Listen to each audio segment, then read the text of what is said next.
최근 우리 선교팀을 만나고 저는 또 선교 공부를 계속 그 가운데 이어가고 또 동시에 제가 섬겨야 할 또 노예의 사역을 계속 해 나가고 그와 같은 자리들 속에서 제 개인적으로 저는 요즘 실패하고 있다라는 생각을 좀 많이 했습니다.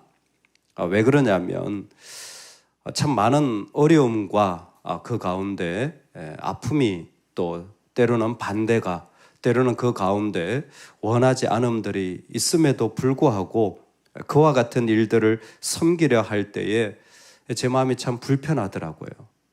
쉽지 않았습니다. 거기까지는 괜찮아요. 근데 그게 자꾸 저를 통해서 나오는 거예요. 힘든 모습이 자꾸 나오는 거예요. 그때 제가 느꼈습니다. 내가 영적 실패를 하고 있구나. 영적 실패를 하고 있구나. 그리고 돌아보니까 정신 차리고 보니까 아침 묵상을 못하고 있더라고요. 새벽 기도는 물론 새벽 기도는 하죠. 당연히 이거는 빠뜨리면 안 됩니다. 새벽 예배는 반드시 드려야 되는데 아침 묵상을 못하고 있더라고요. 아침에 교회 나오기 전에 묵상하는 게 참 좋았는데 그걸 못하고 있는 게 참 제 안에 마음에 이렇게 발견되어졌습니다. 그럼에도 불구하고 그 안에서 그 일들이 예수 그리스도로 말미암아 다 사라져야 하는데 그 어려움들이 여전히 제 안에 남아서 부담감이 되어지고 또 짐이 되어지고 제가 가지고 있는 지식은 이렇습니다. 한 사람이 많은 짐을 짊어지면요 반드시 우울증이 옵니다. 그 사람은 반드시 우울증이 와요. 저한테 전조증상이 나타나기 시작한 거죠. 이미 우울증이 나타나면 그 다음에는 탈진이 일어납니다. 더 이상 아무것도 안 하려고 합니다. 그런 시간이 이제 보이는 거예요. 오늘 말씀은 제가 전하기는 좀 부적당한 말씀일 것 같다라는 생각을 하면서 말씀을 전하게 됩니다. 참으시는 예수님. 예수님은 이 땅에 있으면서 어떤 모습으로 역사하시고 일하셨는지 누구보다 우리가 잘 알 것입니다. 그런데 오늘 우리에게 뭐라고 말씀하시냐면 피곤하여 낙심하지 않기 위하여. 우리에게 두 가지 어려움이 있는데 첫 번째는 육체의 한계입니다. 육체가 연약해지면 여러분 목적지까지 갈 수가 없어요. 쉽게 생각하시면 안 됩니다. 몸이 아프니까 못하지. 저는 약간 이런 생각이 들어요. 죄 짓고 있다. 관리를 제대로 못했다. 하나님 원하시는데도 달려가지 못하는구나. 피곤한 거예요. 낙심입니다. 이것은 영혼의 절망을 말하는 겁니다. 영혼이 낙심이 되어지면 조금 있다가 탈진이 오는 거죠. 피곤하여 낙심하지 않기 위하여라는 것은 우리 안에서 육체의 질병과 영혼의 질병이 같이 일어나는 상태를 말하는 것 같습니다. 여러분 어느 쪽이 지금 좀 더 내 안에 깊어진 것 같습니까? 육체입니까? 여러분 변명하면 안 됩니다. 영혼입니까? 변명하면 안 됩니다. 두 가지 다 우리 안에서 이 땅에 살아갈 때 일어나는 일인 겁니다. 몸이 아파서 연약해서 주님 앞에 쓰임받을 수가 없고 또 탈진이 되어서 마음이 낙심이 되어지면 그 영혼이 움직이지 않으니까 몸이 건강해도 쓸 수가 없는 상태에 나아가는데 그보다 더 어려운 일이 있습니다. 영혼이 낙심이 되고 육체가 피곤하여진 것보다 더 어려운 것은 적개심을 만날 때입니다. 죄인과 같이 일할 때입니다. 이거는 정말 쉽지 않고 사실은 늘 일어나는 일입니다.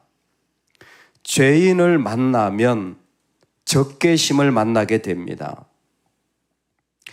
예수님의 모습을 마태복음, 마가복음, 누가복음 살펴보면 동일하게 나오는 십자가의 모습을 죄인의 손에 팔렸느니라 라는 표현이 다 나옵니다. 죄인의 손에 팔렸느니라. 즉 예수님을 향하여서 미워하고 싫어하고 반대하는 적개심이 얼마나 컸는지 직접 그들은 예수를 끌고 죽이는 자리까지 가는, 아니 그 분노가 나를 뚫고 지나가서 하나님을 향해서까지 이 적개심이 일어나는 것을 성경은 말하고 있습니다. 우리가 신앙생활을 해 나간다는 것은 저는 한마디로 죄와의 싸움이라고 생각합니다. 신앙생활은 교회를 크게 하는 것도 아니고 내가 성공하는 것도 아니고 이 땅에서 죄와 싸워 나가는 거예요. 나의 죄와 싸우고 이 땅에 있는 죄와 싸우고 죄 때문에 무너진 자연과 온 세상이 회복되기를 원하는 것이 신앙생활입니다. 그럴 때에 필연적으로 만나게 되는 것이 적개심이라는 것을 주님은 알았어요. 아무리 좋은 마음으로 하더라도 끝없이 이유 없이 반대되어지는 일들이 있습니다. 참 부드럽게 이해도 가능하겠죠. 우리의 지식이 어느 정도 쌓이면요, 이 사람은 이런 문화적, 이 사람은 이런 구조적, 이 사람은 이런 개인적 환경 속에 있구나라는 이해가 좀 더 풍성해질 수 있습니다.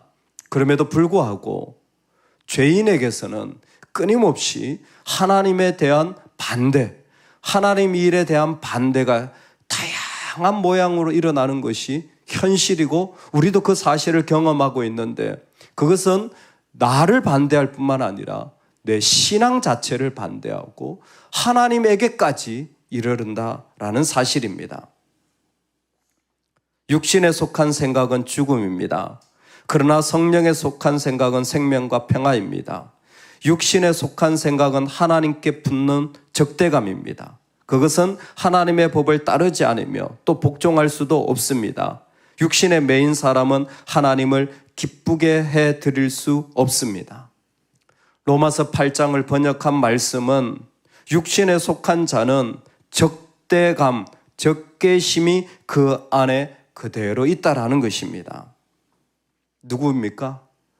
믿음으로 살려는 우리에게 때로는 육체가 약하여지는, 때로는 영혼의 탈진이 일어나는, 근데 그보다 더 어려운 적대감을 만나는 예전의 일들, 죄의 일들, 육신에 속한 일들이 우리에게도 일어날 수 있다라는 것입니다.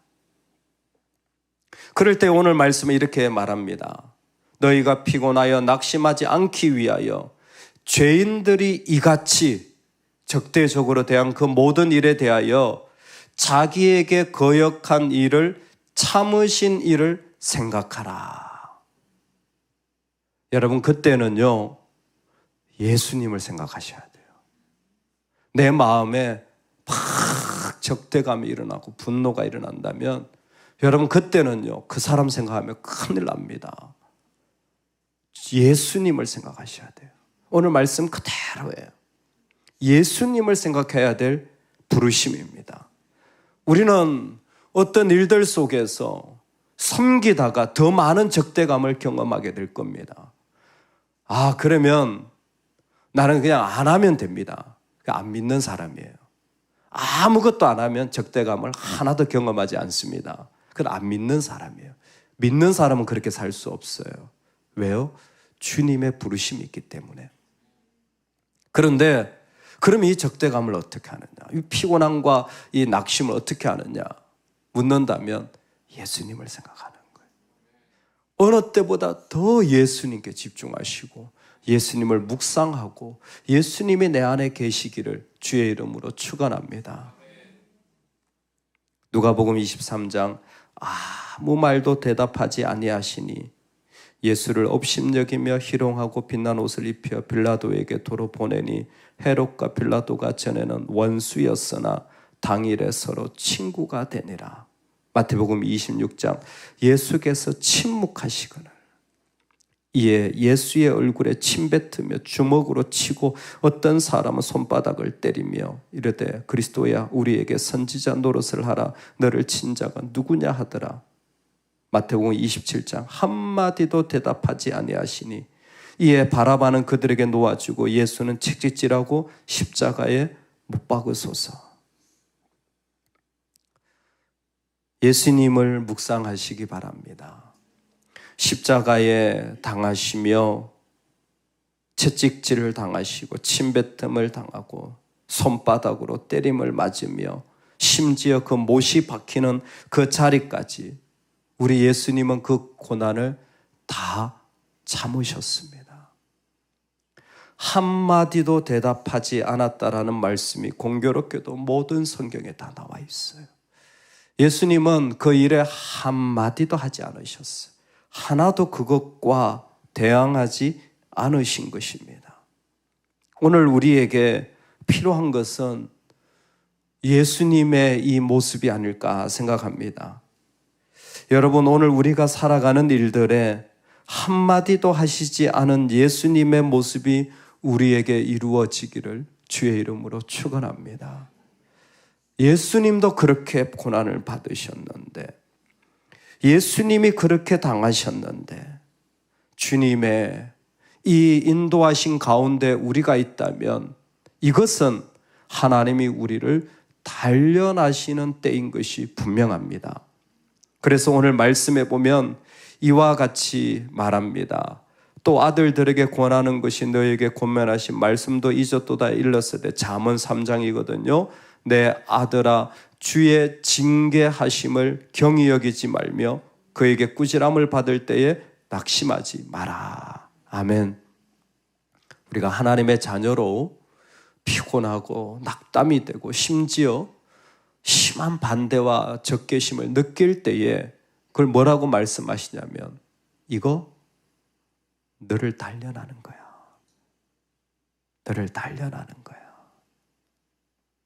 너를 단련하는 거야. 너를 단련한다라는 이 말을 잠언의 모습으로 다시 한번 설명하면 너를 하나님의 아들과 같이 세우고 계시는 거야. 너를 하나님의 아들처럼 대우하시는 거야.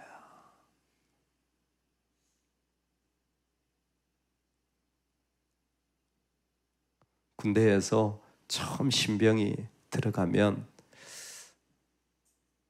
대기라는 걸 합니다. 신병 대기라는 걸 해요. 그래서 오래전에 제대를 해가지고 잘 기억이 안 나는데 저는 한 주를 했던 것 같아요. 한 주 동안 이렇게 가부좌를 틀고 그냥 가만히 앉아 있는 거예요. 처음에는 좋다 일도 안 하고 인사만 하면 돼요. 우뚱글. 근데 한 이틀부터 지나잖아요. 사람이 신기한 게 있잖아요. 가만히 있는 게 제일 힘들어요. 그리고 한 3일쯤 지나면 나도 빨리 가서 저 청소하고 싶다. 나도 저거 빨리 쓸고 싶다. 5일쯤 지나면 진짜 미칠 것 같아요. 제발 나를 좀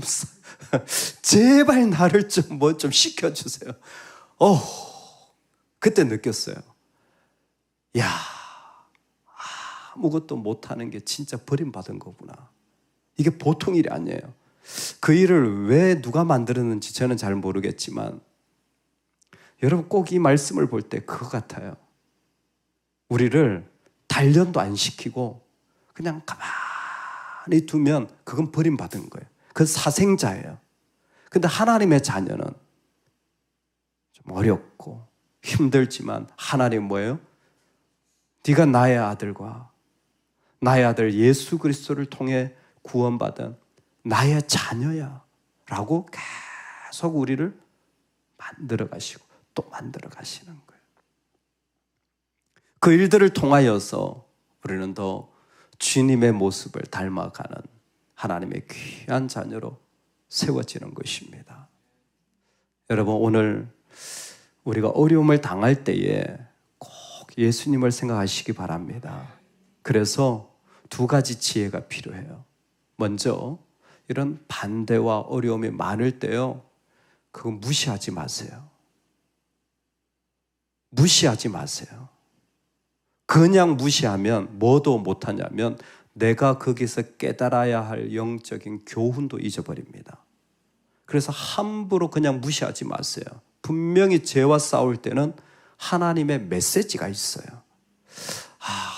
이런 죄 속에서 나의 모습을 보기도 하고요, 이런 죄 속에서 이 땅의 복음이 얼마나 어려운지도 보게 하고, 그 속에서 하나님 원하시는 것도 보게 하고, 영적 교훈이 있다라는 거예요.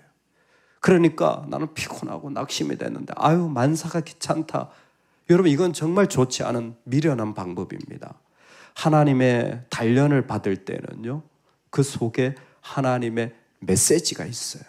그래서 이런 적개심을 만날 때에 나를 하나님의 자녀로 만들어 가시는데 분명히 내 속에 주님이 듣게 하실 메시지가 있다. 그래서 잠언에서는 경히 여기지 마라, 가볍게 여기지 마라. 맞습니다. 정말로 쉽게 생각하면 안 돼요. 그래서 그 속에서 내가 뭘 가져야 된다고요? 영적 교훈을 반드시 붙잡아야 돼요. 내가요, 이런 일을 겪었는데 너무 힘들었어요. 이건 세상 사람이에요. 이건 믿음이 없는 사람이에요. 내가 너무 힘들었는데 그때 하나님이 나에게 이런 분으로 말씀해 주셨습니다. 그때 하나님이 나에게 이런 손길이 되어 주셨습니다. 이게 우리가 고백해야 될 삶인 거예요. 두 번째로, 이런 단련을 하나님이 시키시는 것은 우리를 하나님의 자녀와 같이 하기 위하여 영적 교훈을 주십니다. 두 번째는 이 단련의 힘듦이 나를 삼키지 않도록 분별하셔야 돼요. 피곤함과 낙심, 적대감이 단련인데 그 훈련 받다가 끝내버려서 그냥 거기에 지쳐서 그게 나를 삼켜버리는 경우가 있습니다. 언제 나를 삼킵니까? 내가 너무 중요한 사람이면 그 시험이 나를 삼켜버려요. 그걸 어떻게 아느냐? 테이프가 계속 돌아요. 그 사람 만나보면 그때 힘들었던 얘기가 또 나와요. 또 나와요. 테이프가 또 틀려요. 아니, 이제 좀 테이프 늘어나서 버릴 만도 한데 이건 영원 반복이야. 그때 이렇게 말씀하셨잖아요. 그때 이런, 뭐예요? 내가 너무 중요한 사람이에요. 실제로 그렇습니다. 이 시대의 특징이에요. 이 시대의 특징이 뭐냐면 진정성입니다. 좋은 말이에요. 찰스 테일러가 한 말인데, 진정성의 또 다른 이면이 뭐냐면 나밖에 몰라요. 그래서 절대 내 생각을 포기할 마음이 없습니다. 교회를 다녀도요, 내 생각을 버리질 않아요. 이런 사람들은 시련이 그 사람을 다 삼켜버려요. 내가 감당하지 못하면 그냥 난 끝난 거예요. 그래서 완전히 거기에 삼켜버려져서 없어지는 경우가 있습니다. 이 사람들은 신앙생활을 하면서도 계속 그것이 그를 얽매이게 만들고 계속 걸어가는 거예요. 내가 너무 강하기 때문에 그래요. 내가 너무 크기 때문에 그래요. 주님의 단련을 받을 때에 주의하십시오. 반드시 영적 교훈을 우리는 거기에서 얻어야 됩니다. 하나님의 뜻이 있는 줄로 믿습니다. 그것이 나를 삼키지 않도록, 오늘 그것이 나를 낙심하지 않도록 주님 앞에 나아갈 때에 우리 인생에도 똑같은 죄와의 싸움, 육체의 한계, 영적인 탈진의 일들을 경험해 나갈 수가 있어요. 여러분, 예수님을 생각해야 될 때예요. 한마디 말씀도 하지 않으신 예수님을 생각해야 될 때예요. 그 모습이 우리 안에 세워져야 될 때예요. 그 예수님으로 말미암아 피 흘리기까지 순종하신 그 예수님의 모습이 내 모범이 되어질 때에 이 단련은 우리 영혼을 세우는 귀한 시간이 될 줄로 믿습니다. 오늘 저와 여러분에게 그 모든 것을 참으신 그 예수님, 그분이 깊이 묵상되어지는 은혜가 있기를 소망합니다. 아멘. 우리 같이 기도하겠습니다. 이 시간 기도할 때에 우리 오른손을 들고 하나님 앞에 기도합시다. 주님, 주님을 생각합니다. 이 아침에 가능하면 잠잠히 조용히 주님을 생각합니다. 십자가에 죽으신 주님을 생각합니다. 당한 주님을 생각합니다. 손바닥을 맞으신 주님을 생각합니다. 침뱉음을 당하신, 옷이 벗겨지신, 십자가에 못 박히신 나의 주님을 생각합니다. 죄가 하나도 없으신데 그 모든 죄를 담당하신 나의 주님을 생각합니다. 우리 기도하며 주님 앞에 나아가는 한 날 되기를 원합니다. 다 같이 기도합니다.